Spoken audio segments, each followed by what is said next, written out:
Welcome to all of you. और कैसे हैं आप लोग? मुझे पता है कि पढ़ाई आप लोगों की बेहतर नहीं हो पा रही है, क्योंकि लॉकडाउन की वजह से कॉलेज नहीं चल रहे हैं और कॉलेज ना चलने की वजह से पढ़ाई नहीं हो पा रही है। ठीक है, यकीन मानिए मैं भी आप लोगों के लिए ही इतना सारा मेहनत कर रहा हूँ। एक हफ्ते से अपनी पढ़ाई रोक के आप लोगों की पढ़ाई के ऊपर अपना काम कर रहा हूँ।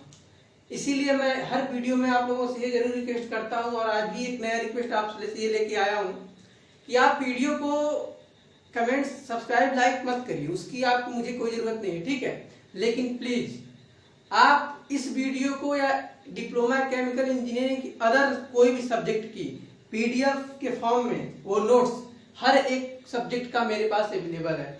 तो मैं आपसे ये हम्बल रिक्वेस्ट करूंगा कि प्लीज आप इस वीडियो को उनके पास पहुंचाइए, या फिर इन वीडियो को जिसकी जरूरत नहीं है, जिस सब्जेक्ट की जरूरत है, उनको हमारे कांटेक्ट में रखिए ताकि उनकी आवश्यकताओं की मैं पूर्ति कर सकूं। कोई भी ऐसा ना हो जो इस सब्जेक्ट से या फिर शिक्षा से कोई वंचित रह पाए, स्पेशली डिप्लोमा केमिकल इंजीनियरिंग। तो चलिए आते हैं हम अपने इस पॉइंट पे। सीआरई का एक न्यू टॉपिक लेके आया हूं आपसे, बिल्कुल आपके सिलेबस के अकॉर्डिंग चल रहा हूं, कोई टॉपिक नहीं छूटेगी, इतना याद रखिए।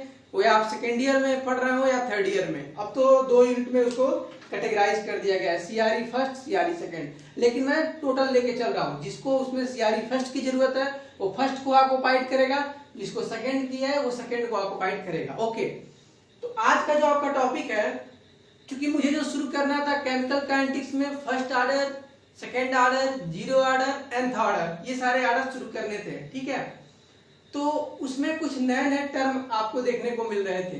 वो नए टर्म क्या थे? तो मैं सोचा कि वो नए टर्म आएंगे, उस नए टर्म से पहले आपको इंट्रोड्यूस करा दूं। और आपके कई सारे क्वेश्चन उसमें डायरेक्ट आए हुए हैं, जैसे कि आपके कुछ क्वेश्चन आए हैं जो मैं अभी देख रहा था कि relationship of concentration and conversion, ये आपका पहला था। क्या था? कंसंट्रेशन और कन्वर्जन के बीच में रिलेशनशिप पूछ रहा था। ठीक है, अच्छा, उसके बाद क्या करता है? कांस्टेंट वॉल्यूम सिस्टम क्या होता है, ये आपके आया हुआ है एग्जाम में, इतना याद रखिए।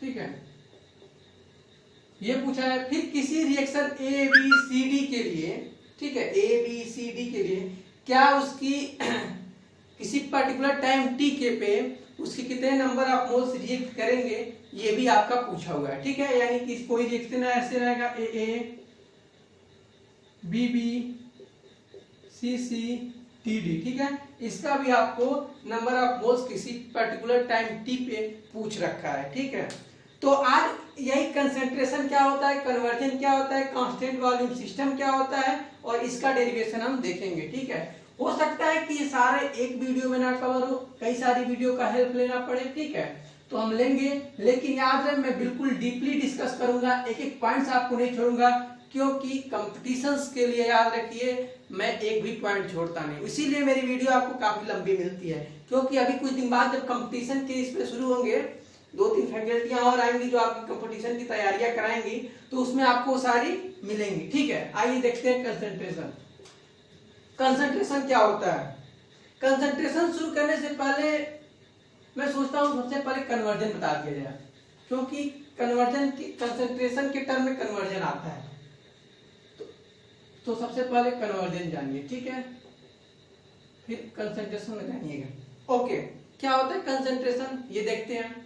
नाम से ही मालूम चल रहा है कन्वर्जन यानी कि कन्वर्ट होना। ठीक है, यानी कि कोई ऐसा चीज, अगर आप केमिकल इंजीनियरिंग में मत जाइए, मतलब अगर आप अपने दैनिक जीवन में देखिए, तो मतलब ऐसा कोई ऑब्जेक्ट लीजिए या कोई ऐसी बॉडी लीजिए या कोई ऐसी मॉलिक्यूल्स लीजिए जो क्या हो, कन्वर्ट हो रहा हो, कन्वर्जन हो रहा हो उसका, यानी उसकी लिमिटिंग हो रही है, यानी उसमें क्या होगा, उसकी डिक्रीज हो रही होगी। ठीक है, उस प्रोडक्ट का।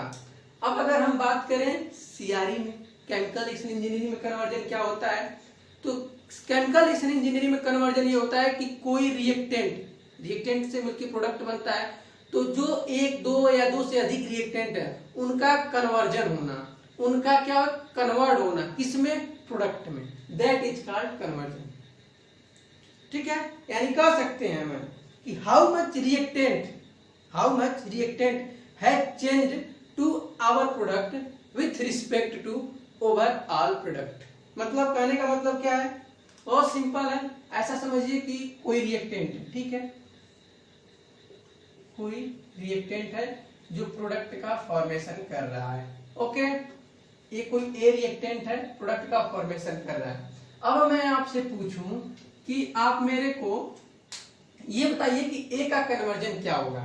ठीक है, बेसिकली कन्वर्जन को आप एक्स से डिनोट करते हैं। ठीक है, एक्स, चूंकि ए मैं इसलिए लिख रहा हूं क्योंकि रिएक्टेंट ए को लिया हूं। ठीक है, तो इसका कन्वर्जन का फार्मूला क्या होगा, इसी फार्मूले से आप सारे रिएक्टेंट का कन्वर्जन फाइंड करेंगे, इतना याद रखिए। ठीक है, तो अगर मैं एक्स की बात करूं तो क्या होगा, तो बहुत सिंपल है, moles of A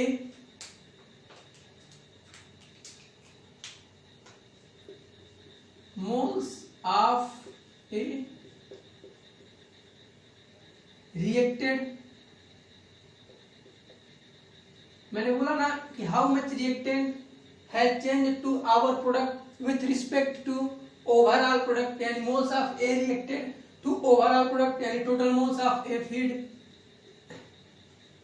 total moles of A feed. A मैं क्यों ले रहा हूं, क्योंकि number of A reacted, moles of A लिया हूं। ठीक है, ये होता है फार्मूला किसका, कन्वर्जन का। तो ये तो बेसिकली फार्मूला होता है, आप इसको याद रखेंगे। अब एक काम करता हूं, मैं कोई रिएक्शन लेता हूं। ठीक है, बेसिकली कोई रिएक्शन लेता हूं और उस रिएक्शन पे इस फार्मूले को रखता हूं और फिर उसका कन्वर्जन निकालता हूं, आपको वहां से क्लियर हो जाएगा। ये फार्मूला होता है किसका, कन्वर्जन का, इतना आप नोट कर लीजिएगा। पीडीएफ में डिस्क्रिप्शन आपके नोट्स मिलेगा, उसकी टेंशन ना करें। ठीक है, आइए देखते हैं। सपोज दैट आपका कोई ऐसे ही ए का रिएक्टेंट का प्रोडक्ट है। ठीक है, अब मैं पूछूं आपसे कि कितने मोल्स ऑफ ए रिएक्ट किए। ठीक है, कितने मोल्स ऑफ ए रिएक्ट किए, मैं आपसे पूछ रहा हूं। मोल्स ऑफ ए रिएक्टेड, ठीक है, तो इसके लिए आपको ये जानना पड़ेगा कि ए क्या था पहले और बाद में कितना हुआ। चलिए मैं आपको बता देता हूं कि सर जो ए है ना, ये किसी टाइम टी पर, यानी अभी टाइम आपका क्या हुआ है, समझिए कि अभी रिएक्शन स्टार्ट नहीं हुई है, यानी t बराबर 0 पर। ओके, आपका ये क्या था, Na नॉट था। बहुत सिंपल है, ध्यान से देखिएगा। टाइम t बराबर 0 पर Na नॉट है। टाइम, अब ये क्या हुआ, टाइम t आपका रिएक्शन स्टार्ट हो गया। ठीक है, अब रिएक्शन जब कंप्लीट हुआ तो मैंने चेक किया तो Na हो गया। जाहिर सी बात है सर, ये रिएक्टेंट है तो रिएक्टेंट का क्या होता है, कन्वर्जन हो रहा है। जब रिएक्टेंट का कन्वर्जन होगा यानी इसकी कमी होगी, प्रोडक्ट में क्या होगा, इंक्रीमेंट होगा, प्रोडक्ट की बढ़ोतरी होगी। ठीक है, तो ये टाइम t बराबर 0 पे था तो Na नॉट था। अब टाइम t बराबर t पर Na नॉट से Na हो गया। ठीक है, अब मैं कहूं कि कितने नंबर ऑफ मोल्स रिएक्ट किए। ठीक है, तो आप क्या कहेंगे, ये वही बात हुई कि अगर मैं आपको मार्केट भेजूं, ठीक है, आपको 100 रुपए दूं, ठीक है, आप वहां से आए और आपके पास 30 रुपए बचे। ठीक है, 30 रुपए बचे, तो मैं आपसे पूछूं कि आपने कितने पैसे खर्च किए, तो आप सबसे सिंपल क्या करेंगे, 30 क्या कर देंगे, माइनस कर देंगे, यानी इनिशियल कितना दिया था और अब कितना बचे हैं। ठीक है, एटरेस्ट में कितने बचे हैं, ये आप इसके क्या करेंगे, माइनस कर देंगे तो आपकी वैल्यू आ जाएगी। वैसे ही simple moles of A reacted करूं, यानी इनिशियल में मैंने कितना दिया था, शुरुआत में कितनी थी, Na नॉट, बहुत सिंपल है, Na नॉट, और अब कितना बचा, Na, बस ये आपका हो जाएगा मोल्स ऑफ ए रिएक्टेड। ठीक है, ओके, अब हम एक काम करते हैं कि जो मोल्स ऑफ ए रिएक्टेड है, अब मैं इसमें जो ए रिएक्ट किया है, अब मैं करता हूं इसकी कितनी कन्वर्जन हुई है, यानी x से कितना हुआ है।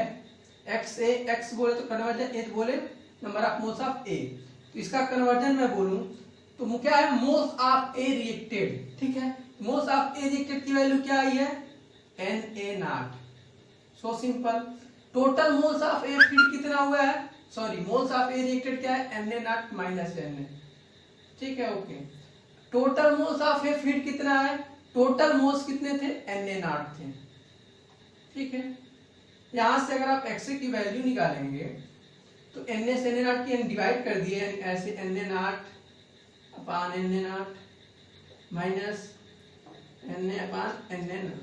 ठीक है, तो आप देखेंगे ये कैंसिल हो जाएगा, आपकी वैल्यू आएगी 1 minus Na upon Na not. ठीक है, इसको मैं यहाँ लिख देता हूँ तो आपके समझने के लिए।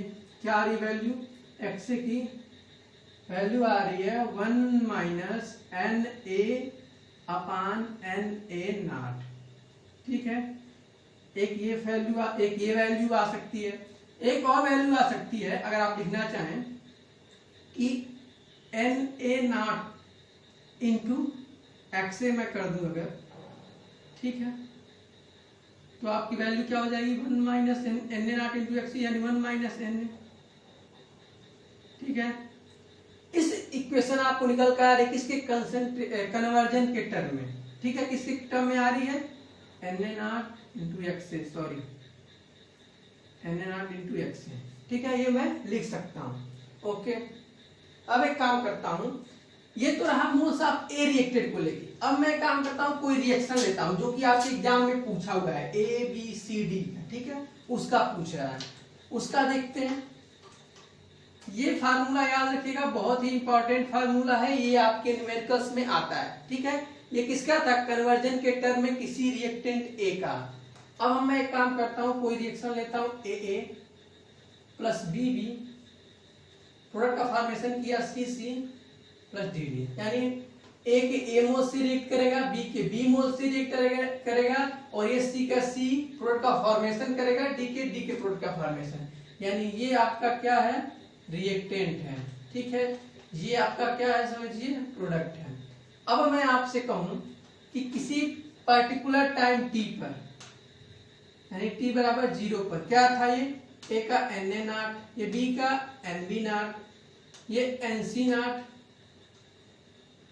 और ये Nd नॉट। ओके, अब ये टाइम t पर Na हो गया, ये रिएक्टेंट है तो ये भी Nb हो गया, कुछ कम हुआ होगा, ये भी कुछ अपना बढ़ा होगा Nc। अभी आप देखेंगे बढ़ के कितनी वैल्यू आएगी, ये Nd हुआ। ठीक है, अब मैं कहूं आप कितने मोल्स ऑफ A रिएक्ट किए, मोल्स ऑफ A रिएक्टेड। ठीक है, तो आप सो सिंपल बोलेंगे कि इनिशियल में कितना था, यानी Na नॉट, अब कितना है Na। ठीक है, ये क्या हो गया, मोल्स ऑफ A रिएक्टेड। अब मैं कहूं sir moles of B reacted बताइए, बहुत simple, moles of B reacted बताइए। तो आप क्या करेंगे, अब यहाँ थोड़ा ध्यान देने वाली बात है, यहाँ क्या है, A के A मोल्स रिएक्ट कर रहे थे। ठीक है, तो जब A के A मोल्स रिएक्ट कर रहे थे तो यानी A मैं क्या करूंगा, डिवाइड करूंगा A से, तो आपका क्या बचेगा, यहाँ पे आपका बचेगा, अभी इसको लिखने से पहले, मोल्स ऑफ B रिएक्टेड से पहले, जब आप A के A मोल्स रिएक्ट कर रहे हैं यानी ये डिवाइड होगा A से, यानी A बाई A। याद रखिए, अब मैं रिएक्ट करा रहा हूँ किसके, moles of A, number of moles of A, 1 mole of A, 1 mole of A react करने पर। ठीक है, रिएक्ट करने पर जब 1 मोल ऑफ A रिएक्ट करेगा तो एक A हो जाएगा, ये B बाई A के B हो जाएगा। ठीक है, ये C बाई A के C हो जाएगा, ये D बाई A के D हो जाएगा। A से ये कैंसिल हो जाएगा, बचेगा आपका A plus B by A, ये B, ये C by A, C plus D by A के D। ये आपका इक्वेशन बन के आएगा, इसको मैं डायरेक्ट यहाँ लिख देता हूँ। ठीक है, ओके, बहुत सिंपल है। अब मैं पूछूं सर मोल्स ऑफ A कितना रिएक्ट किया, तो आप मोल्स ऑफ A आपको सीधे मालूम चल रहा है कि मोल्स ऑफ A रिएक्टेड का फार्मूला होता है कि इनिशियल में कितना था Na नॉट, अब कितना बचा है Na। ठीक है, तो यानी यहाँ से मालूम चल गया कि मोल्स ऑफ A कितना रिएक्ट किया, यहीं से मालूम चल गया। अब मैं पूछूं आपसे कि मोल्स ऑफ B कितना रिएक्ट किया, मोल्स ऑफ B रिएक्टेड। ठीक है, तो ये बताइए, अब यहाँ थोड़ा सा माइंड लगाना है, A के A मोल से रिएक्ट कर रहा था, तो B के कितने, B बाई A मोल से रिएक्ट कर रहा है। ध्यान दीजिएगा, A के A मोल से रिएक्ट कर रहा था। ठीक है, फिर जो मैंने 1 मोल ऑफ A दिया इसमें, तो 1 मोल ऑफ A के A मोल से रिएक्ट किया, तो ये B के B बाई A मोल से रिएक्ट कर रहा है, यानी B बाई A। ठीक है, और किससे रिएक्ट कर रहा है, मोल्स ऑफ ए रिएक्टेड, ठीक, ये होगा आपका मोल्स ऑफ बी। फिर से एक बार समझिए, मैं आपका करा दूंगा किसी को समझ में ना आया हो। Moles of A, moles of B reacted की बात चल रही है, ठीक है। ए की बात चल रही थी तो ए का यहाँ किसी के कांटेक्ट में नहीं था, ए खुद ही रिएक्ट कर रहा था, इसलिए 1 मोल ऑफ ए जब रिएक्ट किए हैं तो उसकी डायरेक्ट हो गई है Na0 माइनस Na। लेकिन इसका क्या होगा, जब मोल्स ऑफ बी रिएक्ट करेंगे तो जो बी जो रिएक्ट कर रहा है किसके number moles of A, B by A के मोल से रिएक्ट कर रहा है, और जो बी बाई ए मोल किससे रिएक्ट कर रहा है, मोल्स ऑफ ए दिए तब जाके बी बाई ए रिएक्ट किया, ओके। तो मोल्स ऑफ बी रिएक्टेड क्या हो जाएगा, NB0 माइनस NB, क्योंकि इनिशियल में NB0 था और अब कितना बचा NB, और ये हो जाएगा B बाई ए, और मोल्स ऑफ ए रिएक्टेड की वैल्यू क्या निकाले हैं आप, Na0 माइनस Na, ठीक है। अब अगर आप NB0 माइनस NB की वैल्यू देखेंगे तो B बाई ए इंटू ये Na0 माइनस NB जो आपकी आ रही है, moles of A reacted, sorry Na0 minus Na, ये देखिए moles of A reacted Na0 minus Na, ठीक है, ये उसी की वैल्यू है मोल्स ऑफ ए की। तो Na0 माइनस Na की अगर आप वैल्यू यहाँ से निकालना चाहें, ठीक है, कहाँ से, इस टर्म में से, बहुत सिंपल है, देखिए Na0 माइनस Na है, ठीक है। अब एक काम करता हूं मैं, Na0 माइनस Na की वैल्यू यहाँ से निकालिए इसी टर्म से, तो आपका निकल के आएगा Na0 माइनस Na, यानी इसको मैं इधर करता हूँ सिंपल। आपने क्या देखा था, Na0 minus Na upon Na0 देखा था, ठीक है। हमको Na0 माइनस Na की वैल्यू निकालनी है, ऐसे ही था ना शुरू में जब मोल्स ऑफ ए निकाल रहे थे, आपको Na0 माइनस Na की वैल्यू निकालनी है सर, यानी आप क्या करेंगे, सिर्फ सबसे सिंपल Na0 इंटू एक्स से कर देंगे तो आपकी Na0 माइनस Na की वैल्यू निकल जाएगी। यहाँ ऐसे समझिए कि मैंने कुछ नहीं किया है, बहुत सिंपल, Na0 इंटू एक्स से क्या इसमें मल्टीपल किया है, ठीक है, जैसे ये मैं कर रखा था, यानी यहीं से अगर देखें तो मेरी पहले इक्वेशन से निकल रखा है, यहीं से अगर आप देखें, ठीक है, तो आपका निकल जाएगा, जब Na0 इंटू एक्स का इधर मैं मल्टीपल किया तो आपकी वैल्यू बचेगी 1 माइनस Na, ठीक है, सिंपल तरीका। लेकिन ये तो मैंने डिवाइड कर दिया उसके बाद वैल्यू बच रही है, ठीक है, लेकिन बिना डिवाइड किए अगर मैं डायरेक्ट वैल्यू निकालूं आपका, ये तो मैंने यहाँ डिवाइड कर रखा है, इसका भी अभी आपको आगे काम पड़ेगा, इसलिए मैं इसको लिख रखा हूं। अगर मैं डायरेक्ट बोलूं तो x equal to Na0 minus Na upon Na0 होगा, ठीक है, Na0 इंटू एक्स